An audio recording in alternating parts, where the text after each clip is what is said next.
പടക്കളത്തിലേക്ക് ചാടിപ്പോകാനല്ല. നീ നിന്റെ പരിധിയിൽ നിന്നുകൊണ്ട് ദീനിന്റെ പ്രചരണം നടത്തണം. അതാണ് നീ ചെയ്യേണ്ട സേവനം. നീ ജോലി തിരക്ക് പറഞ്ഞ് നിസ്കാരം ഖളാക്കാൻ പാടില്ല. നീ ജോലി തിരക്ക് പറഞ്ഞിട്ട് സ്വലാത്തിന്റെ മജ്ലിസ് മുടക്കാൻ പാടില്ല. നീ നിന്റെ ജോലി തിരക്ക് പറഞ്ഞിട്ട് വഅദിന്റെ മജ്ലിസുകൾ മുടക്കാൻ പാടില്ല. നീ നിന്റെ ജോലിക്കിടയിൽ മറ്റൊരാളെ ഇസ്ലാമിലേക്ക് കൊണ്ടുവരാൻ അവന് പരിചയപ്പെടുത്തി കൊടുക്കണം. തെറ്റായ വഴിയിൽ സഞ്ചരിക്കുന്നവർക്ക് മാർഗദർശനം നൽകണം. അതാണ് എന്റെയും നിങ്ങളുടെയും ഇന്നത്തെ ദൗത്യം. ലഅൻ യഹ്ദിയല്ലാഹു ബിക റജുലൻ വാഹിദൻ ഖൈറുൽ ലക മിനദ് ദുനിയാ വമാ ഫിഹാ. മോനെ, നമ്മൾ കാരണമായി ഒരാൾ നന്മയിലേക്ക് വന്നാൽ, സത്യത്തിന്റെ വഴിയിലേക്ക് വന്നാൽ, ലോകം മുഴുവനും കിട്ടുന്നതിനേക്കാൾ വലുതാണ്. നമ്മൾ വിചാരിച്ചു പോയി, മൊയ്ലിയാരെ അത് നിങ്ങളെപ്പോലെ പള്ളി പണിയെടുക്കുന്നവരുടെ ജോലിയാണ്, നിങ്ങളെപ്പോലെ മതമേഖലയിലുള്ളവരുടെ ജോലിയാണ്. അല്ല മോനെ, സിദ്ദീഖുൽ അക്ബർ റളിയല്ലാഹു അൻഹു ആരായിരുന്നു? മദീനയിലെ നമ്പർ 1 പ്രമാണിയായിരുന്നു. മുഴുവനും അല്ലാഹുവിന്റെ ദീനിനു വേണ്ടി ചെലവഴിച്ചു. രാഷ്ട്രീയ ഭരണത്തിന്റെ അമരത്ത ഖലീഫയായി. അപ്പോഴും അല്ലാഹുവിനെ അറിഞ്ഞുകൊണ്ട് ജീവിച്ച മഹാനാണ് അബൂബക്കർ സിദ്ദീഖ് റളിയല്ലാഹു അൻഹു. ഉമർ ഇബ്നുൽ ഖത്താബ് റളിയല്ലാഹു അൻഹു ആരാണ്? ആ കാലഘട്ടത്തിലെ കൊളോണിയലിസ്റ്റ് ഭരണാധികാരികളായിരുന്ന കിസ്റായുടെയും കൈസറിന്റെയും കോട്ടകൊത്തളങ്ങൾ ഞെട്ടിത്തെരിക്കുന്ന ഭരണാധികാരിയാണ്. പക്ഷേ അണ്ടം വെച്ച തുണിയെടുത്തുകൊണ്ട് മദീനയിലെ ഈത്തപ്പനത്തോട്ടത്തിൽ ഉറങ്ങുകയാണ്. ആ ളുഹാ സമയത്തുറങ്ങുന്ന ബഹുമാനപ്പെട്ട ഉമർ ഇബ്നുൽ ഖത്താബ് തങ്ങൾക്ക് പേഴ്സണൽ ഗാർഡ് ഇല്ല, സെക്യൂരിറ്റി ഇല്ല. പക്ഷേ ബഹുമാനപ്പെട്ട സയ്യിദുനാ ഉമർ ഇബ്നുൽ ഖത്താബ് തങ്ങൾ അമേരിക്കയുടെയും ബ്രിട്ടന്റെയും ഫ്രാൻസിന്റെയും യൂറോപ്യൻ രാജ്യങ്ങളുടെ മാനിഫെസ്റ്റോ എഴുതുമ്പോ നിയമഘടനയ്ക്ക് വേണ്ടി മാതൃകയെടുത്തത് ഉമർ ഇബ്നുൽ ഖത്താബ് തങ്ങളുടെ ഭരണവ്യവസ്ഥിതിയാണ്. അത്രയും വലിയ ഭരണാധികാരിയായ ഉമർ ഇബ്നുൽ ഖത്താബ് റളിയല്ലാഹു അൻഹുവിൽ നിന്ന് പാഠം പഠിക്കണം മോനെ. അപ്പൊ ഞാൻ എത്ര വലിയ മുതലാളിയായാലും, വൈറ്റ് കോളർ ആയാലും, ബിസിനസ്മാൻ ആയാലും, എത്ര വലിയ ആളായാലും എൻ്റെ കയ്യിൽ ഡ്യൂട്ടിയുണ്ട്. ഞാൻ ഒരു ഇസ്ലാമിന്റെ പ്രചാരകനാകണം, ഇസ്ലാമിന്റെ പ്രബോധകനാകണം. അതിനുള്ള ഏറ്റവും വലിയ മാർഗം നമ്മുടെ മഹാന്മാരായ ആലിമീങ്ങളും സാദാത്തുക്കളും നേതൃത്വം നൽകുന്നത്.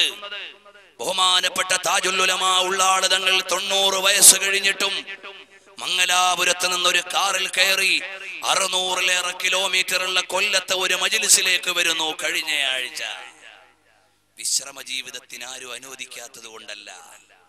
ആ 90 വയസ്സ് കഴിഞ്ഞ മഹാനായ സയ്യിദ് റോഡിലൂടെ വാഹനത്തിൽ യാത്ര ചെയ്യുന്നത് എന്റെ സാന്നിധ്യം കൊണ്ട് 4 പേർക്ക് ഹിദായത്ത് കിട്ടുന്നെങ്കിൽ കിട്ടട്ടെ എന്ന് വിചാരിച്ച. കഴിഞ്ഞ റബീഉൽ അവ്വലിൽ കുവൈത്തിലേക്ക് വിസിറ്റിംഗ് വിസ അടിക്കാൻ കൊടുത്തപ്പോ അതോറിറ്റി പറഞ്ഞു ഇത്രയും പ്രായമുള്ള ആൾക്ക് വിസ അടിക്കൂല. അത്രയും ക്ഷീണവും പ്രായവും ഉണ്ടായിട്ടും അത് മുഴുവനും മാറ്റിവെച്ചുകൊണ്ട് ലോകത്ത് മുഴുവനും ഓടി നടക്കുന്നതൊരു മുതലാളിയാകാനല്ല, കിട്ടുന്നത് മുഴുവനും പാവപ്പെട്ടവർക്കും കുടുംബത്തിൽ ആവശ്യമുള്ളവർക്കും വിധവകൾക്കും നൽകുന്ന സയ്യിദാണ്. ആ താജുൽ ഉലമാ തങ്ങൾ ഇപ്പോഴും യാത്ര ചെയ്യുന്നത് അവിടുത്തെ സാന്നിധ്യം കൊണ്ട് ദീന് പ്രചരിക്കാനാണ്. അല്ലാഹു ആഫിയത്തുള്ള ദീർഘായുസ് നൽകട്ടെ. അതാ പ്രായം ഏറെയായി വേണമെങ്കിൽ മർക്കസിന്റെ ഉള്ളിലിരുന്ന് ബുഖാരി ദർസ് നടത്തിയിട്ട് ബാക്കിയുള്ള സമയം വിശ്രമിക്കാൻ കാന്തപുരം ഉസ്താദിനെ തിരഞ്ഞെടുക്കാം. ആരും പരാതി പറയില്ല. പക്ഷേ കഴിഞ്ഞ ആഴ്ച നിങ്ങൾ കണ്ടില്ലേ, ഉസ്താദ് അവറുകൾ രാവിലെ എറണാകുളത്ത് വന്നു, ഉച്ചയ്ക്ക് കോയമ്പത്തൂര് പോയി, പിന്നെ വൈകുന്നേരം വീണ്ടും എറണാകുളത്തേക്ക് അടുത്ത ഫംഗ്ഷന് വന്നു. എന്തിനാണ് ഈ മനുഷ്യൻ ഓടി നടക്കുന്നത്? എന്റെ സാന്നിധ്യം കൊണ്ടൊരു പള്ളി ഉണ്ടാകുന്നെങ്കിൽ, ഒരു മദ്രസയുണ്ടാകുന്നെങ്കിൽ, ഒരു ദീനീ പ്രവർത്തനം നടക്കുന്നെങ്കിൽ അതുണ്ടാകട്ടെ എന്ന് വിചാരിച്ചിട്ടാണ് നമ്മുടെ ആലിമീങ്ങൾ ജീവിക്കുന്നതെങ്കിൽ, എന്റെയും നിങ്ങളുടെയൊക്കെ ഒരു 50-60 വയസ്സൊക്കെ കഴിഞ്ഞു പോയല്ലോ. നാളെ അങ്ങ് മരിച്ചു പോയാൽ എന്റെ പ്രിയപ്പെട്ട ഹാജിയാരെ, പ്രിയപ്പെട്ട ഉമറാക്കളിലെ സഹോദരാ, നമ്മൾ ഈ ദീനിനു വേണ്ടി എന്ത് ചെയ്തു? അതേ സമയത്ത് നമ്മുടെ ആലിമീങ്ങൾ ശാഫി ഇമാം തങ്ങളുടെ ജീവിതം 60-ൽ ചില്ലാനം വയസ്സുള്ള ജീവിതം കൊണ്ട് ലോകം മുഴുവനും വിജ്ഞാനം പ്രചരിപ്പിച്ച മഹാനാണ്. നവവി ഇമാം തങ്ങളെ 40 കൊല്ലത്തെ ജീവിതം കൊണ്ട് ലോകം മുഴുവനും വിജ്ഞാനം നിറച്ച നേതാവാണ്. അതുപോലെ നമ്മുടെ ഉസ്താദുമാരും സാദാത്യങ്ങളുമെല്ലാം മരണപ്പെടുന്ന സമയത്ത് ആയിരക്കണക്കിന് പള്ളികളുടെയും 10,000-കണക്കിന് ആലിമീങ്ങളുടെയും ശേഷിപ്പുണ്ടെങ്കിൽ സാധാരണക്കാരെ നമ്മുടെ കയ്യിൽ എന്തുണ്ട്? അതുകൊണ്ട് നമ്മൾ മരിച്ചാൽ ഇവിടെ നല്ല ശേഷിപ്പുകൾ വേണമെങ്കിൽ എത്ര തിരക്കുള്ള ബിസിനസ് ആണെങ്കിലും വിദ്യാഭ്യാസമാണെങ്കിലും ദിവസം 1 മണിക്കൂറെങ്കിലും അല്ലാഹുവിന്റെ ദീനിനു വേണ്ടി ചെലവഴിക്കണം. അതിനു വേണ്ടിയാണ് SYS, അതിനു വേണ്ടിയാണ് SSF, അതിനു വേണ്ടിയാണ് ചെന്നൈ സുന്നി ഓർഗനൈസേഷൻ, അതിനു വേണ്ടിയാണ് സുന്നത്ത് ജമാഅത്തിന്റെ മജ്‌ലിസുകളെല്ലാം. അപ്പോൾ ഇതിൽ പങ്കാളിയായി നീ ജീവിച്ചാൽ നിനക്ക് വേണ്ടി ദുആ ചെയ്യാൻ ലക്ഷക്കണക്കിന് പ്രവർത്തകരാണ് ഉണ്ടാവുക. നാം ഇതിന്റെ പങ്കാളിയായി ജീവിച്ചാൽ അവസാനത്തെ ഉദാഹരണം അറിയണോ? ബഹുമാനപ്പെട്ട പേരോട് ഉസ്താദിന്റെ ആദരണീയയായ മാതാവ് മരണപ്പെട്ടു പോയി. ലക്ഷക്കണക്കിന് ആളുകൾ ജനാസ നിസ്കരിച്ചു. കോടിക്കണക്കിന് തഹ്ലീലുകൾ ആ ഉമ്മാന്റെ ഹളറത്തിലേക്ക് ചൊല്ലി. ആ ഉമ്മ ചെയ്ത സേവനം എന്താണ്? സ്വന്തം ഓമന മകനെ വേണമെങ്കിൽ വിട്ട് പഠിപ്പിച്ചൊരു ഡോക്ടറാക്കാമായിരുന്നു, വേണമെങ്കിൽ ഒരു എഞ്ചിനീയർ ആക്കാമായിരുന്നു. അത്യാവശ്യം സമ്പന്ന കുടുംബമാണ് അവരുടേത്, അല്ലെങ്കിൽ ഒരു കച്ചവടക്കാരനാക്കാമായിരുന്നു. അതിന് പകരം നല്ല ബുദ്ധിയുള്ള മകനെ, നമ്മൾ ബുദ്ധിയുള്ള മക്കളൊക്കെ എഞ്ചിനീയർ, ഡോക്ടർ, അങ്ങനെയൊക്കെ പോട്ടെ എന്നാണ് തീരുമാനിക്കൽ. എന്നാൽ നല്ല ബുദ്ധിയുള്ള മോനെ നല്ലൊരു പണ്ഡിതന്റെ അടുക്കൽ കൊണ്ടുപോയി ദർസിൽ ഓതാനാക്കി. പുല്ലൂക്കര ഉസ്താദ്, അല്ലാഹു അവിടുത്തെ ദറജ ഉയർത്തി കൊടുക്കട്ടെ, ആ ദർസിൽ ഓതാനാക്കി മകനെ ഒരു മുതഅല്ലിമായി വിട്ടതിന്റെ കാരണമല്ലേ ആ ഉമ്മാക്ക് ജനാസ നിസ്കരിക്കാൻ ലക്ഷക്കണക്കിന് ആളുകൾ ഉണ്ടായത്. കോടിക്കണക്കിന് തഹ്ലീലുകൾ ഈ ചുരുങ്ങിയ ദിവസം കൊണ്ട് ജനങ്ങൾ ചൊല്ലി ഹദിയ ചെയ്തത്. അതുപോലെ പ്രിയപ്പെട്ട വാപ്പാ, നിങ്ങളുടെ മകനൊരു ആലിമായാൽ, അല്ലാഹുവിന്റെ ദീനിന്റെ സേവകനായാൽ, നിങ്ങൾ അല്ലാഹുവിന്റെ ദീനിന്റെ ഒരു പ്രവർത്തകനായാൽ നമുക്ക് വേണ്ടി ജനലക്ഷങ്ങൾ ജനാസ നിസ്കരിക്കുമെന്ന് പ്രതീക്ഷ വേണം. അതിനുവേണ്ടിയാണ് ഈ പ്രസ്ഥാനത്തെ ഉമറാക്കൾ സ്നേഹിച്ചത്. അതിനുവേണ്ടിയാണ് ചാലിയം ബാവഹാജീദിന്റെ പ്രവർത്തകനായിരുന്നത്. അതാ കണ്ടില്ലേ, 10,000-കണക്കിന് ആളുകൾ ജനാസ നിസ്കരിച്ചു. സാജിദ ഉമർ ഹാജീദിന്റെ പ്രവർത്തകനായത് 10,000-കണക്കിന് ആളുകൾ പ്രാർത്ഥിക്കുകയും നിസ്കരിക്കുകയും ചെയ്തു. അതുപോലെ അല്ലാഹുവിന്റെ ദീനിന്റെ ഒരു ഖാദിമായി മാറിയാൽ തിരക്കുള്ളതിന്റെ കച്ചവടത്തിന്റെയും ജോലിയുടെയും ഇടയിൽ അസ്രായീലിനോട് മാത്രം നമുക്ക് തിരക്ക് പറയാൻ പറ്റില്ല. വജാഅത് സക്റത്തുൽ മൗതി ബിൽ ഹഖ് ദാലിക മാ കുൻത മിൻഹു തഹീദ്.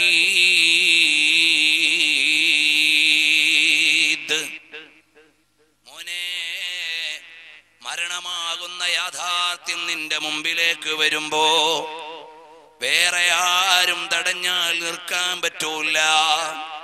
ഒരാളുടെ വാക്കിനും അവിടെ പ്രാധാന്യമില്ല. നിന്നെ അതേ സമയത്തു തന്നെ കൂട്ടിക്കൊണ്ടുപോകുന്നതാണ്. ആ മരണം വരുമ്പോ എന്റെ അടുത്ത ബില്ല് പാസ്സാവട്ടെ എന്ന് പറയാൻ പറ്റൂല. ആ മരണം വരുമ്പോ എന്റെ അടുത്ത ലോഡ്ജും കൂടെ ഓപ്പൺ ആക്കട്ടെ എന്ന് പറയാൻ പറ്റൂല. മരണം വരുമ്പോൾ എന്റെ മകന്റെ അഡ്മിഷൻ ഒന്ന് കഴിഞ്ഞോട്ടെ എന്ന് പറയാൻ പറ്റൂല. എല്ലാം അടക്കി വെച്ചുകൊണ്ട് യാത്ര ചെയ്യേണ്ട മരണമാസന്നമായാൽ കയ്യിൽ കുറെ സൽക്കർമ്മം വേണമെങ്കിൽ ഈ കാലഘട്ടത്തിൽ ചെയ്യുന്ന ഏറ്റവും വലിയ ഇബാദത്ത് ഏതാണ്? അല്ലാഹുവിന്റെ ദീനിനു വേണ്ടിയുള്ള പ്രവർത്തനമാണ്. അതുകൊണ്ട് ചെറുപ്പക്കാരെ, നിങ്ങൾ സുന്നത്ത് ജമാഅത്തിന്റെ പ്രവർത്തകരായി അതിന് മീറ്റിംഗ് വിളിച്ചാൽ നിങ്ങൾക്ക് ലാഭം കിട്ടാനില്ലെന്ന് നിങ്ങൾ വിചാരിച്ചു പോയി. പഠിച്ചോലെ, ഇപ്പൊ കടയിൽ നിന്നൊരു അരമണിക്കൂറൂടെ കച്ചവടം ചെയ്ത പെട്ടിയിലേക്ക് ഒരു 10,000 ഉറുപ്പികയും കൂടെ വരും. അതേ സമയത്ത് മൻസൂർ ഹാജി വിളിച്ച മീറ്റിംഗിൽ ലോഡ്ജിന്റെ മേലേക്ക് ചെന്നാൽ ഇപ്പൊ അത് കുറഞ്ഞു പോവല്ലോ, ലാഭം നഷ്ടമാണല്ലോ എന്ന് വിചാരിച്ചു പോകണ്ട. നിനക്ക് കിട്ടാൻ പോകുന്ന വലിയൊരു പ്രോഫിറ്റ് ഉണ്ട്. അത് ഇന്റർനെറ്റ് ബിസിനസ് പോലെയാണ്. ഇത് കാർഡ് ഉപയോഗിച്ചുള്ള ബിസിനസ് ആണ്. അക്കൗണ്ടിലേക്ക് അങ്ങ് നേരെ എത്തുകയേ ഉള്ളൂ. മേശയിലേക്ക് നേരിട്ട് നിന്റെ കയ്യിൽ കിട്ടുന്നില്ല. പക്ഷേ ആ അക്കൗണ്ട് ഓപ്പൺ ചെയ്യണമെങ്കിൽ നിനക്കൊരു വാതിൽ കടക്കേണ്ടതുണ്ട്. ആ വാതിൽ ഏതാണ്? ATM കൗണ്ടറിന്റെ വാതിലല്ല, ഖബറാകുന്ന വാതിലാണ്. ആ വാതിൽ കടക്കുമ്പോ നിനക്ക് കാണാം 4 പേര് കൂടിയിരുന്ന SSFന്റെ മീറ്റിംഗ്, 50 പേര് പങ്കെടുത്ത കൺവെൻഷൻ, അതിന്റെ എല്ലാം ലാഭമാണ്. അല്ലാഹു തആല 10 ഇരട്ടിയായി 70 ഇരട്ടിയായി പലിശയായി പണം കിട്ടുന്നതിനേക്കാൾ 10,000 മടങ്ങ് പരിശുദ്ധിയോടെ നിന്റെ ഖബറിലേക്ക് വരുന്നത് ആ ദീനീ പ്രവർത്തനമാണ് മോനെ. അതുകൊണ്ട് നാം അതിനു വേണ്ടി സമയം കണ്ടെത്തണം. ഭൗതികമായ വലിയൊരു ലാഭം അവിടെ പോകുമല്ലോ എന്ന് വിചാരിക്കുമ്പോ ആഖിറത്തിന്റെ വലിയൊരു ലാഭം ഇവിടെ കിട്ടുമല്ലോ എന്ന് വിചാരിക്കണം. അതാണ് രണാങ്കണത്തിന്റെ വക്കത്തേക്ക് ചാടിപ്പോകുമ്പോ കയ്യിലിരിക്കുന്ന കാരക്ക വലിച്ചെറിഞ്ഞിട്ട് പറയുകയാണ്, ഇല്ല ഇല്ല, സ്വർഗത്തിലേക്ക് പോകാൻ എനിക്ക് കാരക്കയുടെ തിന്നുന്ന സമയം വൈകാൻ പറ്റൂല, എനിക്ക് പോകണം അല്ലാഹ്. അറിയുമോ സഹോദരാ, സഅദ് ബിൻ അബീ വഖാസ് റളിയല്ലാഹു അൻഹു ആരാണ്? അബ്ദുല്ലാഹി ബിൻ ജഹ്ഷ് റളിയല്ലാഹു അൻഹു ആരാണ്? അതാ ഉഹദിന്റെ രണാങ്കണത്തിന്റെ താഴ്വര മദീനയിൽ കിടന്ന് കഥ പറയുന്നുണ്ട്. സാധുവായ ഞാൻ മദീനയുടെ മണ്ണും മനസ്സും മദീനയുടെ വിശേഷങ്ങൾ മദീനയെ കുറിച്ച് മാത്രം പറഞ്ഞ് 25ഓളം മണിക്കൂർ CD-കളുണ്ട്. അതിലെ ചില ഭാഗങ്ങളൊക്കെ ഇവിടെ കിട്ടുന്നുണ്ട്, വാങ്ങാവുന്നതാണ്. ഏതായാലും ശരി, പരിശുദ്ധമായ മദീനയിലെ ഉഹദിന്റെ താഴ്വര അബ്ദുല്ലാഹി ബിൻ ജഹ്ഷ് റളിയല്ലാഹു അൻഹു സഅദ് ബിൻ അബീ വഖാസിനോട് പറയുകയാണ്, സഅദേ, പടക്കളത്തിന്റെ ചാരത്ത് വെച്ച് പ്രാർത്ഥന നടത്തിയാൽ പരിഹാരം വേഗം ലഭിക്കുമെന്ന് പുണ്യനബിയുടെ തിരുമൊഴിയുണ്ട്. അതുകൊണ്ടൊന്ന് ദുആ ചെയ്യണേ സഅദേ. ഞാൻ ആമീൻ പറയാം. അപ്പോഴാണ് സഅദ് ബിൻ അബീ വഖാസ് തങ്ങൾ ദുആ ചെയ്യുകയാണ്, റബ്ബേ, ഈ രണാങ്കണത്തിലേക്ക് ഇറങ്ങിയിട്ട് പടപൊരുതണം. ശക്തനായ ഒരു ശത്രുവിനെ എനിക്ക് കിട്ടണം. അവനെ പരാജയപ്പെടുത്തിയിട്ട് സ്വത്ത് മുഴുവനും ഇസ്ലാമിന് പിടിച്ചെടുക്കണം.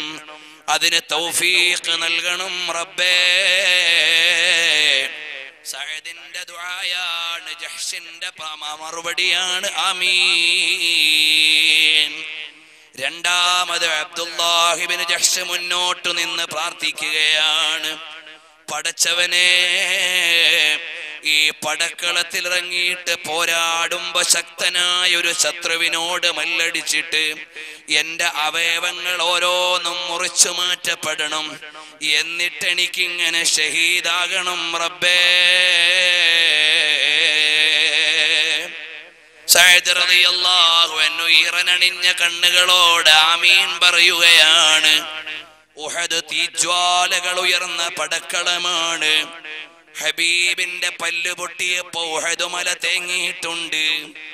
ഹബീബിന് ഒരു സ്ഥലത്ത് നിന്ന് മേലോട്ട് കയറി നിൽക്കാൻ കഴിയാതെ വന്നപ്പോ ഉഹദ് മലയൊന്ന് ചരിഞ്ഞു കൊടുത്തിട്ടുണ്ട്. നബി സല്ലല്ലാഹു അലൈഹി വസല്ലം തങ്ങൾ വധിക്കപ്പെട്ടു എന്ന് തെറ്റിദ്ധാരണ പരന്നപ്പോ മദീനയുടെ അടുക്കളകൾ നനഞ്ഞിട്ടുണ്ട്, ഉമ്മമാര് പൊട്ടിക്കരഞ്ഞിട്ടുണ്ട്.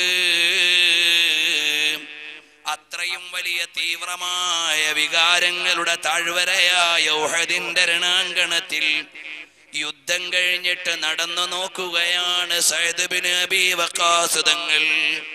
റസൂലുള്ളാഹി സ്വല്ലല്ലാഹു അലൈഹി വസല്ലം തങ്ങൾ കൂടെയുണ്ട്. എന്നോടൊപ്പം ദുആ ചെയ്ത അബ്ദുല്ലാഹി ബിൻ ജഹ്ഷ് എവിടെ? സഅദ് ബിൻ അബീ വഖാസ് റളിയല്ലാഹു അൻഹു നബി സ്വല്ലല്ലാഹു അലൈഹി വസല്ലം തങ്ങളോട് പറഞ്ഞു, യാ റസൂലല്ലാഹ്, എന്നോടൊപ്പം ദുആ ചെയ്ത അബ്ദുല്ലാനെ കാണുന്നില്ല നബിയേ. ഞാൻ ദുആ ചെയ്തതിന് എനിക്ക് ഫലം കിട്ടിയിട്ടുണ്ട്. ശക്തവാനായ എതിരാളിയെ തോൽപ്പിച്ചിട്ട് ആയുധങ്ങൾ ഞാൻ പിടിച്ചെടുത്തിട്ടുണ്ട്. പക്ഷേ എന്റെ സഹകാരിയായ അബ്ദുള്ള എവിടെ? അനുരാഗത്തിന്റെ അലമാലകൾ ആത്മാവിന്റെ അഷ്ടദിക്കിൽ നിന്ന് ചുടുചുംബനം കൊടുത്ത് വരിഞ്ഞു മുറുക്കിയ സ്നേഹഭാജനങ്ങളുടെ ഹൃദയവികാരങ്ങളെ ഉഹദ് മലയുടെ ഉന്നതങ്ങളിൽ പ്രകമ്പനമുയർത്തിയിട്ട് നിൽക്കുമ്പോഴാണ് പ്രവാചക പ്രവീണരുടെ പ്രകർഷ്ട വചനങ്ങളുടെ പ്രസിദ്ധ മൊഴികൾ ഉയർന്നു വരികയാണ്. അബ്ദുല്ലാഹി ബിൻ ജഹ്ഷ് റളിയല്ലാഹു അൻഹു പടക്കളത്തിന്റെ ഒരു മൂലയിൽ കിടക്കുകയാണ്. സഅദ് ബിൻ അബീ വഖാസ് നോക്കുമ്പോൾ കാത് മുറിച്ചു മാറ്റപ്പെട്ടു പോയി, കണ്ണ് ചൂഴ്ന്നെടുക്കപ്പെട്ടു പോയി, അവയവങ്ങൾ പലതും മുറിച്ചു മാറ്റപ്പെട്ടു പോയി. ചെറുപ്പക്കാരാ,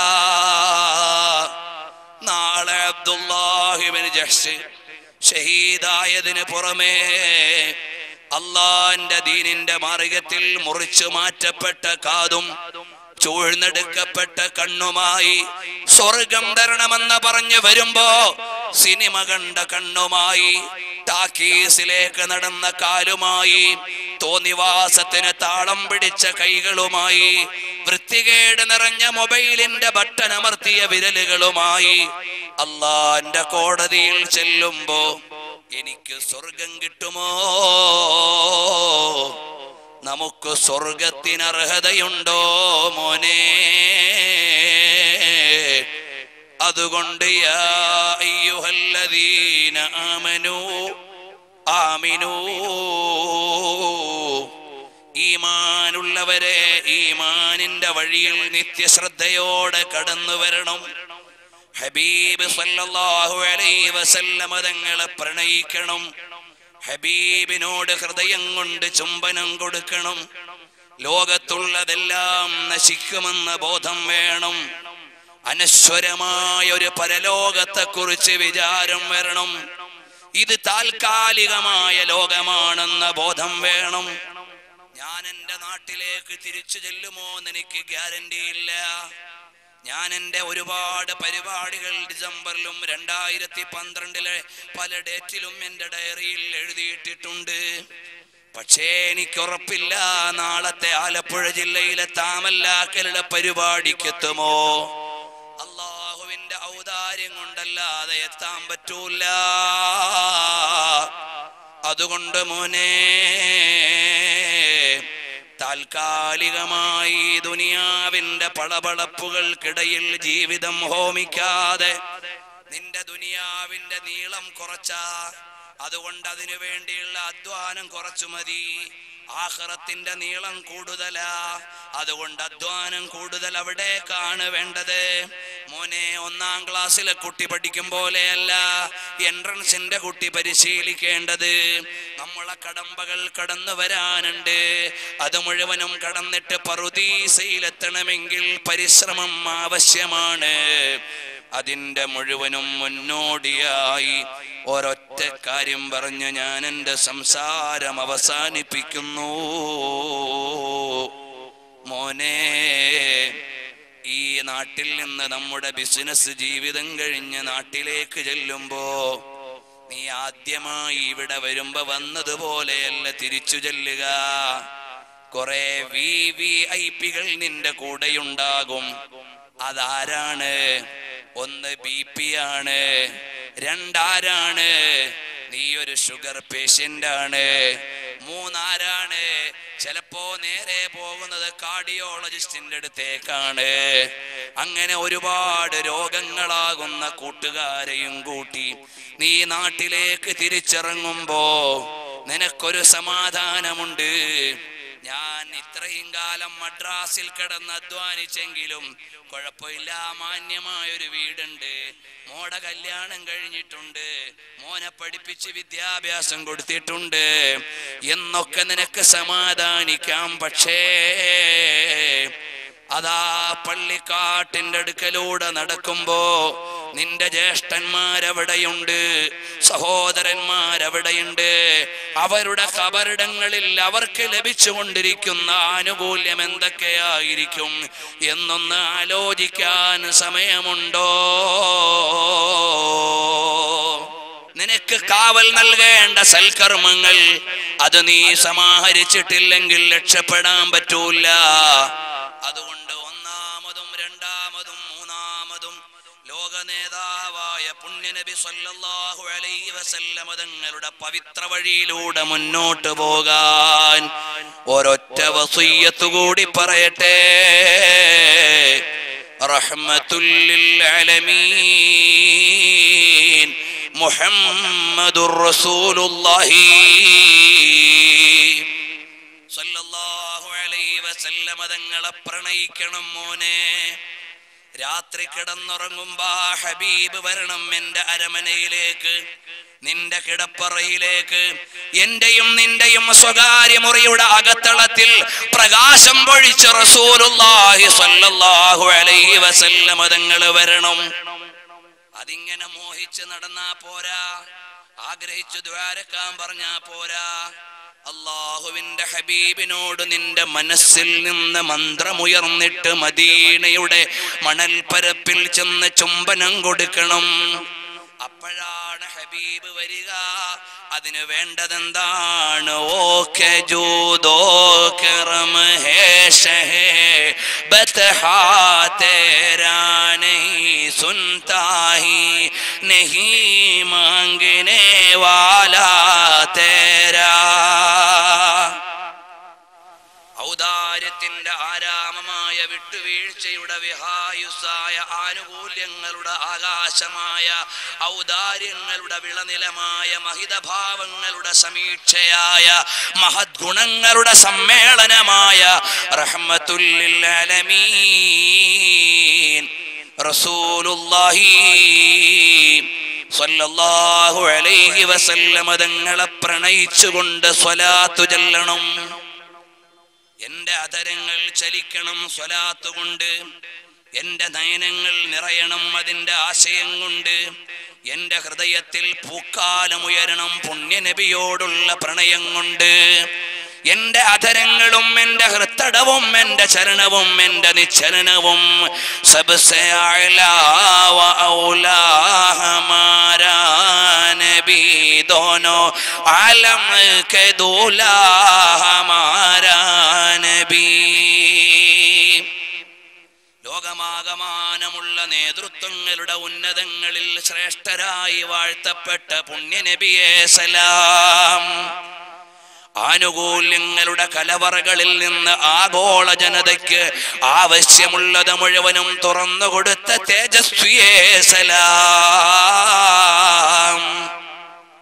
ആരാണിതിനപ്പുറം ഒരു വ്യക്തി? ഫോട്ടോയില്ല, പ്രതിമയില്ല, പ്രതിഷ്ഠയില്ല, ചിത്രമില്ല, ചിത്രീകരണമില്ല, സ്പോർട്സ് ഗാലറിയില്ല, ആർട്സ് ഗാലറിയില്ല. അതൊന്നുമില്ലാതെ കോടാനുകോടി മാനസങ്ങളിൽ നിറചന്ദ്രികയായി നിലനിൽക്കുന്ന വേറൊരു നേതാവിന് യൂറോപ്പിനില്ല, ഏഷ്യക്കില്ല, മധ്യേഷ്യക്കില്ല, പാശ്ചാത്യർക്കില്ല, പൗരസ്ത്യർക്കില്ല, അറബികൾക്കില്ല, അനറബികൾക്കില്ല. അവരെയെല്ലാം പരാജയപ്പെടുത്തിയ വിശിഷ്ട തേജസ്വിയുടെ പരിശുദ്ധ നാമമേ മുഹമ്മദുർ റസൂലുള്ളാഹ് സല്ലല്ലാഹു അലൈഹി വസല്ലമ. ദുശ്മനെ അഹ്മദ് പേ ശിദ്ദത്ത് കീജിയേ. നീ ഹബീബിന്റെ പ്രണയിയാണെങ്കിൽ, നീ മുത്തുനബിയുടെ അനുരാഗിയാണെങ്കിൽ, നീ സ്നേഹനബിയുടെ ചുംബനം കൊതിക്കുന്നുണ്ടെങ്കിൽ, നീ ഇഷ്ടകാമുകന്റെ വിശുദ്ധ മദീനയിൽ പോയൊന്ന് വീഴാൻ ആഗ്രഹിക്കുന്നെങ്കിൽ, ദുശ്മനെ അഹ്മദ് പേ ശിദ്ദത്ത് കീജിയേ. റസൂലുള്ളാഹിനെ പ്രേമിക്കാത്തവരോട് നിനക്ക് പ്രേമമുണ്ടാകാൻ പറ്റൂലടാ. കാരണം എന്തേ? എനിക്ക് ജന്മം നൽകിയ എന്റെ വാപ്പ അബ്ദുൽ ജലീൽ മുസ്ലിയാർ 6 കൊല്ലം മുമ്പ് മരണപ്പെട്ടു പോയി. അല്ലാഹു ഖബർ സ്വർഗ്ഗാക്കട്ടെ. ഞങ്ങൾ മക്കളുടെ മുഴുവൻ ഉസ്താദ് കൂടിയാണ്. അല്ലാഹു ദറജ ഉയർത്തട്ടെ. പക്ഷേ എന്റെ ഈ ശരീരത്തിന് ജന്മം നൽകിയ എന്റെ പ്രിയപ്പെട്ട ഉപ്പാനേക്കാൾ എനിക്ക് കടപ്പാടുള്ളത് എന്റെ ആത്മാവിന്റെ പിതാവാരാണ്? മദീനയിൽ കിടക്കുന്ന നേതാവ് റഹ്മത്തുൽ ലിൽ ആലമീൻ സല്ലല്ലാഹു അലൈഹി വസല്ലമ തങ്ങളാണ്.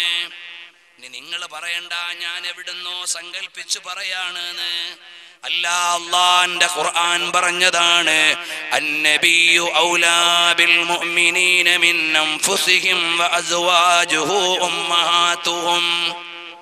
നിങ്ങളുടെ ആത്മാവിനേക്കാൾ നിങ്ങൾക്ക് ബന്ധമുള്ളവരാണ് പുണ്യനബി സ്വല്ലല്ലാഹു അലൈഹി വസല്ലമ. അവിടെ ഇമാം ഖുർത്തുബിയുടെ വ്യാഖ്യാനമാണ് നിങ്ങളുടെ ആത്മാവിന്റെ പിതാവാണെന്ന്. ശരീരത്തിന്റെ പിതാവിനേക്കാൾ വലിയ ബന്ധമാണ് ആത്മാവിന്റെ പിതാവിനോടുള്ളത്. യാ റസൂലല്ലാഹ്, ചെറുപ്പക്കാരാ, നബി സല്ലല്ലാഹു അലൈഹി വസല്ലമ തങ്ങളാണ് നമ്മുടെ ആത്മാവിന്റെ ഉപ്പ, ആത്മാവിന്റെ പിതാവ്, ആത്മാവിന്റെ രക്ഷിതാവ്.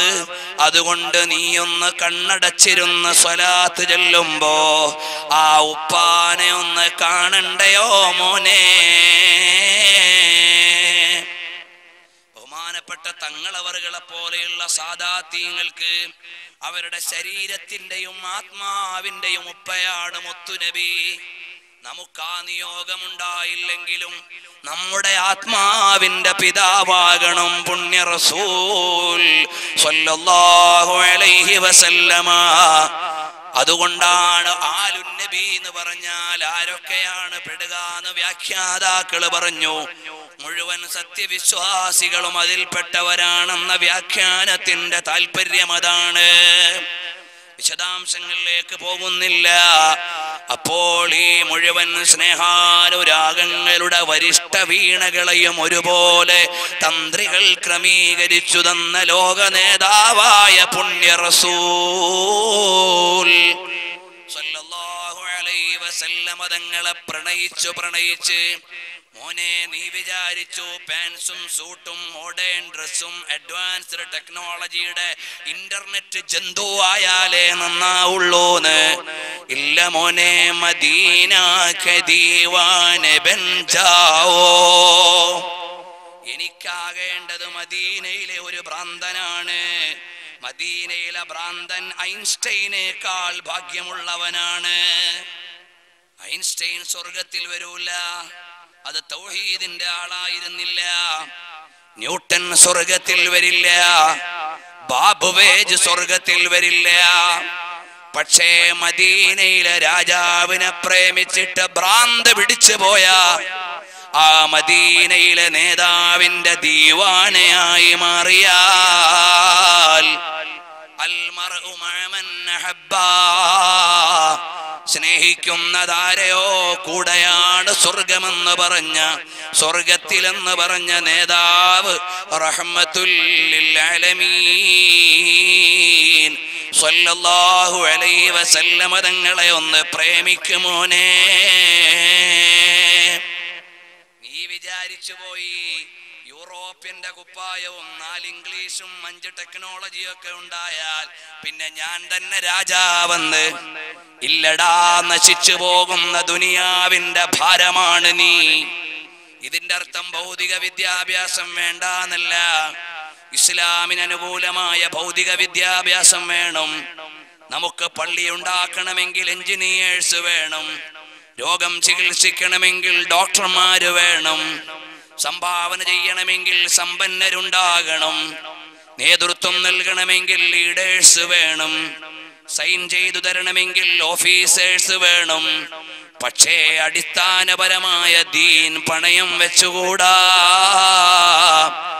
ഏത് വലിയ ഔദ്യോഗികതയുടെ അമരത്തിരുന്നാലും അംഗീകാരത്തിന്റെ ആകാശം കീഴടക്കിയാലും അല്ലാഹുവിനെയും റസൂലിനെയും മറന്നുകൂടാ. അതുകൊണ്ട് പ്രിയപ്പെട്ട സഹോദരാ, ഖൽബിന്റെ ഉള്ളിൽ നിന്ന് റഹ്മത്തുൽ ലിൽ ആലമീൻ മുഹമ്മദുർ റസൂലുള്ളാഹി സ്വല്ലല്ലാഹു അലൈഹി വസല്ലം തങ്ങളെ സ്നേഹിക്കണം. ആ സ്നേഹിച്ചവരുടേത് മുഴുവനും ഹബീബിന്റെ മുമ്പിലെ കാണിക്കകളാണ്. കണ്ടില്ലേ ഇമാമീങ്ങളെ, എണ്ണിപ്പറയാൻ ഞാൻ എൻ്റെ വിഷയങ്ങളുടെ വിശദീകരണത്തിലേക്ക് പോയിട്ടില്ല. അബൂ മുഹമ്മദ് ഹബീബ് അൽ അജമി റളിയല്ലാഹു അൻഹു ആരാണ്?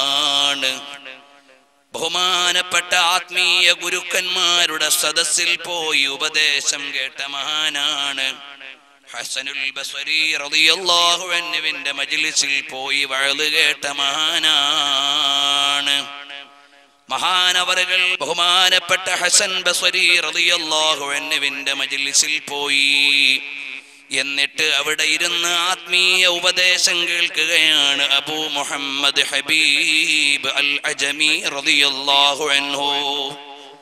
ആ വഅളങ്ങ് കേട്ടപ്പോൾ രാവിലെ പോയി, അല്ലാഹുവേ, ഞാൻ എൻ്റെ ശരീരം നിന്റെ അടുക്കൽ നിന്ന് വാങ്ങാൻ, അഥവാ നിന്റെ ശിക്ഷയിൽ നിന്ന് രക്ഷപ്പെടാൻ 1000 ദീനാർ സംഭാവന ചെയ്യുന്നു റബ്ബേ. അപ്പോഴാണ് രണ്ടാമത് പറയുന്നു, ഇങ്ങനെ സംഭാവന ചെയ്യാൻ മനസ്സു തന്ന അല്ലാഹ്, അതിനു നന്ദി എന്ന നിലക്ക് അടുത്ത 1000 ദീനാർ ഞാൻ സംഭാവന ചെയ്യുന്നു. മൂന്നാമതൊരു1000 ദീനാർ കയ്യിലെടുക്കുന്നു. അല്ലാഹുവേ, ഒന്നാമത്തതും രണ്ടാമത്തതും നീ സ്വീകരിച്ചിട്ടില്ലെങ്കിൽ അത് സ്വീകരിക്കാൻ വേണ്ടി അടുത്ത 1000 ദീനാർ ഞാനിതാ സംഭാവന ചെയ്യുന്നു. ഈ മൂന്നും ചെയ്യാൻ എനിക്ക് അവസരം തന്ന റബ്ബേ, ധനമുണ്ടായിട്ട് കാര്യമില്ല, മനസ്സു വേണ്ടേ നൽകാൻ. അതിനവസരം നൽകിയ നാഥാ, അടുത്ത 1000 കൂടി ശുക്റൻ ലക യാ റബ്ബൽ ആലമീൻ, നിനക്ക് നന്ദിയായി ഞാൻ നൽകുന്നു എന്ന് പറഞ്ഞ് ശരീരം മുഴുവനും അല്ലാഹുവിന്റെ അടുക്കലേക്ക്, സമ്പത്ത് മുഴുവനും റബ്ബിന്റെ സന്നിധിയിലേക്ക് പണയം വെച്ച മഹാനാണ് അബൂ മുഹമ്മദ് ഹബീബുൽ അജമി റളിയല്ലാഹു അൻഹു. സഹോദരാ, അപ്പോൾ നാം എത്ര വലിയ ആളാണെങ്കിലും, എത്ര വലിയ ജോലി തിരക്കുണ്ടെങ്കിലും, നാം ഭൗതികമായി പറയുന്നതെല്ലാം അവസാനിക്കും. നമ്മുടെ മക്കൾക്ക് ഭൗതിക വിദ്യാഭ്യാസം വേണം, അതിനേക്കാൾ വലിയ ആത്മീയ ബോധം വേണം. നമ്മുടെ മക്കൾ നല്ല ഭൗതിക ലോകത്ത് സംവദിക്കാൻ പറ്റണം, ഇംഗ്ലീഷ് വിദ്യാഭ്യാസം ഉണ്ടാകണം, സയൻസ് എഡ്യൂക്കേഷൻ ഉണ്ടാകണം. അതിനെല്ലാം അപ്പുറം ലോകത്തിന്റെ നേതാവിന്റെ ആശിഖായി മാറണം. ഒന്ന് ചോദിക്കട്ടെ കൂട്ടുകാരാ, നിങ്ങളെ നാട്ടിൽ നിന്ന് ഫാമിലിയോടെ ഇവിടെ താമസിക്കുന്നവർ കുറവല്ലേ? ഫാമിലി ഇല്ലാതെ ആണെങ്കിലും കൂടെയാണെങ്കിലും രാത്രി കിടന്നുറങ്ങുമ്പോ പലപ്പോഴും വാപ്പാനെ സ്വപ്നം കണ്ടില്ലേ? ഉമ്മാനെ സ്വപ്നം കണ്ടില്ലേ? ഭാര്യയെ സ്വപ്നം കണ്ടില്ലേ? മക്കളെ സ്വപ്നം കണ്ടില്ലേ? എന്നാൽ മക്കളെക്കാളും മാതാപിതാക്കളെക്കാളും ഒക്കെ സ്നേഹിക്കേണ്ട റഹ്മത്തുല്ലിൽ ആലമീൻ റസൂലുള്ളാഹി സ്വല്ലല്ലാഹു അലൈഹി വസല്ലം തങ്ങളെ ഒരു തവണയെങ്കിലും കണ്ടിട്ടുണ്ടോ മോനെ? ആ റസൂലുള്ളാഹിനെ ഒരു തവണയെങ്കിലും കണ്ടിട്ടുണ്ടോ മോനെ? ഇല്ലെങ്കിൽ ഒരു തവണയെങ്കിലും കാണണ്ടയോ? ശാഫിഈ ഇമാം കണ്ടില്ലയോ? അബൂ ഹനീഫ ഇമാം തങ്ങൾ കണ്ടില്ലയോ? നാലിമാമീങ്ങളും റസൂലുള്ളാഹിനെ കണ്ടത് കിതാബിലുണ്ട്. 100 ചില്ലാനം ഇമാമീങ്ങൾ കണ്ടത് സാധുവായ ഞാൻ റസൂലുള്ളാഹിനെ കുറിച്ച് പറഞ്ഞ 280ഓളം മണിക്കൂർ സീഡികളുണ്ട്. അതിൽ കണ്ട ഇമാമീങ്ങളുണ്ട്.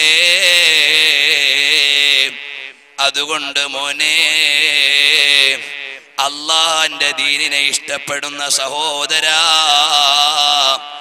റഹ്മത്തുല്ലിൽ ആലമീൻ സല്ലല്ലാഹു അലൈഹി വസല്ലം തങ്ങളെ കാണണം. ആ റസൂലുള്ളാഹിനെ കണ്ടിട്ട് കണ്ണടച്ചൊന്ന് മരിക്കണം. അതിനു വേണ്ടി അല്ലാഹു തൗഫീഖ് നൽകട്ടെ. സഹോദരന്മാരെ, എന്റെയും നിങ്ങളുടെയും കരളിന്റെ കാതലായ റഹ്മത്തുല്ലിൽ ആലമീൻ സല്ലല്ലാഹു അലൈഹി വസല്ലം തങ്ങൾ ആരാണ്? നമുക്കിന്ന് നല്ല വീടില്ലേ കിടക്കാൻ, വാഹനമില്ലേ സഞ്ചരിക്കാൻ, ക്യാഷില്ലേ വ്യയം ചെയ്യാൻ, ഈ തപ്പനയുടെ മട്ടല് കെട്ടിയുണ്ടാക്കിയ കട്ടിലിൽ കിടന്നിട്ട് റോസാ പുഷ്പം പോലെയുള്ള റസൂലുള്ളാഹിന്റെ പൂമേനിയിൽ അടയാളം വീണത് ഉമർ ഇബ്നുൽ ഖത്താബ് തങ്ങളെ കണ്ട് കരഞ്ഞില്ലേ? മോനെ, ഞാൻ ഒരു കാര്യം പറഞ്ഞോട്ടെ. ആ ഹബീബായ സല്ലല്ലാഹു അലൈഹി വസല്ലം തങ്ങള് ഒരു ദിവസം രാവിലെ ഇറങ്ങി. ഞാൻ ഈ പറയുന്ന സംഭവം ഇമാം ഖല്ലൂബി അവിടുത്തെ നവാദിറിൽ രേഖപ്പെടുത്തുന്നുണ്ട്. അതുപോലെ തന്നെ സൈനുദ്ദീൻ മഖ്ദൂം തങ്ങൾ അവിടുത്തെ ഗ്രന്ഥത്തിലും ഉദ്ധരിച്ചിട്ടുണ്ട്. നബി സല്ലല്ലാഹു അലൈഹി വസല്ലം തങ്ങൾ ഇറങ്ങി വീട്ടിൽ നിന്ന് നേരെ പോയത് എവിടേക്കാണ്? അരിമ മകളായ ഫാത്തിമ ബീവിയുടെ വീട്ടിലേക്ക് ചെന്നപ്പോ മക്കള് കരയുകയാണ്. ഹസനൈനി കരയുന്നു. ചോദിച്ചു, എന്തേ മോളെ ഫാത്തിമ ഇവര് കരയുന്നത്? ഉപ്പാ 4 ദിവസമായി ഭക്ഷണം കഴിച്ചിട്ട് മക്കൾക്കിതാ വിശന്നൊട്ടിയ വയറുകൊണ്ട് കരയുകയാണ്. അപ്പോഴാണ് കാരുണ്യത്തിന്റെ നേതാവായ റഹ്മത്തുല്ലിൽ ആലമീൻ സല്ലല്ലാഹു അലൈഹി വസല്ലം തങ്ങൾ ഇറങ്ങി. മദീനയുടെ ഒരു പ്രാന്തപ്രദേശത്തേക്ക് പോയി ഒരു ജൂതന്റെ തോട്ടത്തിൽ ചെന്നു. അവിടെ ചെന്നപ്പോൾ ഈ തപ്പന നനയ്ക്കാൻ വേലക്കാരെ വേണോന്ന് ചോദിച്ചപ്പോ ആ തോട്ടത്തിലെ സീനിയർ തൊഴിലാളിയായ അറാബി പറഞ്ഞു, ഒരാളെ വേണം. ഡിമാൻഡ് ചെയ്തു, ഒരു ഈത്തപ്പന നനച്ചാൽ 3 കാരക്ക തരാം. നബി സല്ലല്ലാഹു അലൈഹി വസല്ലം തങ്ങൾ ബക്കറ്റും കയറും എടുത്തിട്ട് തോട്ടത്തിലെ കിണറ്റിൽ നിന്ന് വെള്ളം കോരാൻ പോവുകയാണ്. അവിടുത്തെ പട്ടുപോലെയുള്ള കൈകൊണ്ട് കട്ടിയുള്ള കയറു പിടിച്ച് അവിടുത്തെ കിണറ്റിൽ നിന്ന് വെള്ളം മുക്കിയിട്ട് മൂന്ന് ബക്കറ്റ് വെള്ളം കോരി. ഒരു ബക്കറ്റ് വെള്ളത്തിന് 3 കാരക്ക കൂലിയാണ്. 9 കാരക്ക വാങ്ങി അവിടെ വെച്ചു. 4ാമത്തെ ബക്കറ്റ് വെള്ളം കോരാൻ കിണറ്റിലേക്ക് ഇറക്കുമ്പോഴേക്ക് ഹബീബിന്റെ കയ്യിൽ നിന്ന് ബക്കറ്റങ്ങ് വിട്ട് കിണറ്റിലേക്ക് വീണുപോയി. അവിടെയുള്ള അറാബിക്കറിയില്ല ഇതാരാണ്, കാട്ടറബിക്കറിയില്ല ഇതാരാണ്. അയാള് നേരെ വന്ന് റസൂലുള്ളാന്റെ മുഖത്തൊരൊറ്റ അടിയാണ്. റഹ്മത്തുൽ ലിൽ ആലമീൻ നബി സല്ലല്ലാഹു അലൈഹി വസല്ലം തങ്ങളുടെ മുഖത്തൊരൊറ്റ അടി. ഹബീബ് പ്രതികരിച്ചില്ല. കഷ്ടപ്പെട്ട് വെള്ളം കോരുന്ന ബക്കറ്റെടുത്ത് കരയിൽ വെച്ച് 3 ബക്കറ്റ് കോരിയതിന്റെ കൂലിയായ കാരക്കയും വാങ്ങി മദീനത്തെ തെരുവിലൂടെ നടന്നിട്ട് വീട്ടിൽ വന്നു. ഹസനൈനിയെ വിളിച്ച് മടിയിൽ ഇരുത്തിയിട്ട് കാരക്ക കീറിയിട്ട് വായിൽ വെച്ചു കൊടുക്കുകയാണ്. അറാബി ആലോചിച്ചു, അല്ല, ഞാൻ അടിച്ച ആ മുഖം സാധാരണ മുഖമല്ലല്ലോ, എന്തൊക്കെയോ പ്രത്യേകതയുള്ളൊരു മനുഷ്യനാണ്. ഒരു പക്ഷേ അത് മദീനത്ത് വന്ന നബിയാണോ പ്രവാചകനാണോ? ഒരു പ്രവാചകന്റെ മുഖത്താണ് ഞാൻ അടിച്ചതെങ്കിൽ ഞാൻ രക്ഷപ്പെടൂല. ഉടനെ അഖദൽ മുദിയത വഖതഅ യദഹു, കത്തിയെടുത്തിട്ട് കൈപ്പത്തി അങ്ങ് മുറിച്ചു മാറ്റി. രക്തം വാർന്ന് ബോധം കെട്ട് വീണുപോയി. വഴിയെ പോകുന്ന യാത്രാ സംഘം വെള്ളം തെളിച്ച് ബോധം തെളിച്ച് ചോദിച്ചു, എന്തിനാണടോ കൈമുറിച്ച് ഇവിടെ കിടക്കുന്നത്? വിവരം പറഞ്ഞപ്പോൾ പറഞ്ഞു, ആ നബിയെ തേടി നീ അവിടെ ഒരു പള്ളിയുണ്ട്, അവിടെ ഒന്ന് പോയി നോക്ക്. മുറിച്ച കൈയും മറ്റേ കൈയിലെടുത്തിട്ട് ഓടുന്നു. മസ്ജിദുൻ നബവിയുടെ അടുക്കൽ ചെല്ലുമ്പോ സൈനുദ്ദീൻ മഖ്ദൂം റളിയല്ലാഹു അൻഹു പറയുന്നത് കാണാം. അതാ പള്ളിയുടെ അടുക്ക വന്നപ്പോ 4 ഖലീഫമാരായ ആളുകളുണ്ട്. അവർക്കൊന്നും വിഷയം മനസ്സിലായില്ല. അവരോട് ചോദിച്ചു, മുഹമ്മദ് നബി എവിടെ? അവര് പറഞ്ഞു, മോള് ഫാത്തിമാന്റെ വീട്ടിൽ കാണും. സൽമാനുൽ ഫാരിസി തങ്ങള് കൂട്ടിക്കൊണ്ടുപോയി. വീടിന്റെ വാതിൽക്കലെത്തിയപ്പോൾ ഹബീബ് ഫാത്തിമ മോളോട് പറഞ്ഞു, മോളെ അതാരാണെന്നൊന്ന് നോക്കുമോളെ. നബി തങ്ങളോട് പറഞ്ഞു, ഉപ്പാ, ഒരാൾ ഒരു കൈ മുറിച്ച് മറുകൈയിൽ പിടിച്ചു വന്നതാണ്. കയറി വരാൻ പറയൂ. വന്നപ്പോൾ തോട്ടത്തിലെ അറാബിയാണ്. അയാള് പറഞ്ഞു, നിങ്ങളൊരു നബിയാണെങ്കിൽ എന്റെ ഈ കൈ ഇവിടെ ഒട്ടിച്ചു തരണം. കള്ള നബിയാണെങ്കിൽ എനിക്ക് അടിച്ചതിൽ പരാതിയില്ല. കമ്മബറാഅത് വസീബൻ ബില്ലംസി റാഹതുഹു വഅത്ലഖത് ആരിബൻ മിൻ ദിബ്ഖത്തിൽ ലമമീ. തുപ്പുനീര് പുരട്ടിയപ്പോ സൽമാനുൽ ഫാരിസി തങ്ങൾ പുരട്ടി കൊടുത്തപ്പോ കൈ പൂർവസ്ഥാനത്തേക്ക് റെഡിയായിരുന്നു. അയാൾ ഇസ്ലാമിലേക്ക് വന്നു. ചെറുപ്പക്കാരെ, ഈമാനുള്ള സഹോദരങ്ങളെ, ഇത്ര കഷ്ടപ്പെട്ട് നമ്മുടെ കയ്യിൽ തന്ന ദീനിനെ നമ്മൾ നശിപ്പിക്കാൻ പാടുണ്ടോ? സിനിമ കാണാറുണ്ടോ? മോനെ, റസൂലുള്ളാനെ കാണണ്ടേടാ. എന്നാൽ ഇന്നു തൊട്ട് നിർത്തിക്കോ. റസൂലുള്ളാന്റെ മുഖം കണ്ടവന് അതിലേറെ വലിയ ഒരു ദൃശ്യവും കാണാനില്ല. അതുകൊണ്ട് സിനിമ കാണാതെ നീയൊന്ന് സ്വലാത്തു ചൊല്ല്. രാത്രിയാകുമ്പോ റസൂലുള്ള വരും. സാധുവായ എന്നോട് കുറെ നല്ല മനുഷ്യന്മാര് അവർ റസൂലുള്ളാനെ കണ്ട രംഗം പറഞ്ഞിട്ടുണ്ട്. ജീവിച്ചിരിക്കുന്നവരായതുകൊണ്ട് തെളിവെനിക്ക് പറഞ്ഞുകൂടാ, പ്രമാണമല്ലെങ്കിലും എനിക്ക് മനസ്സമാധാനമാണ്. എത്രയോ നല്ല ചെറുപ്പക്കാര് സ്വലാത്തു ചൊല്ലിയിട്ട് റസൂലുള്ളാനെ കണ്ടിട്ടുണ്ട്. മോനെ, നടപ്പിലും ഇരിപ്പിലും കിടപ്പിലും എല്ലാം സ്വലാത്തു ചൊല്ലിക്കോ, റസൂലുള്ള വരും, മോനെ കാണാൻ അവസരം തരും. അല്ലാഹുവേ, ഞങ്ങൾക്ക് റസൂലുള്ളാനെ കാണിച്ചു തരണം റഹ്മാനേ.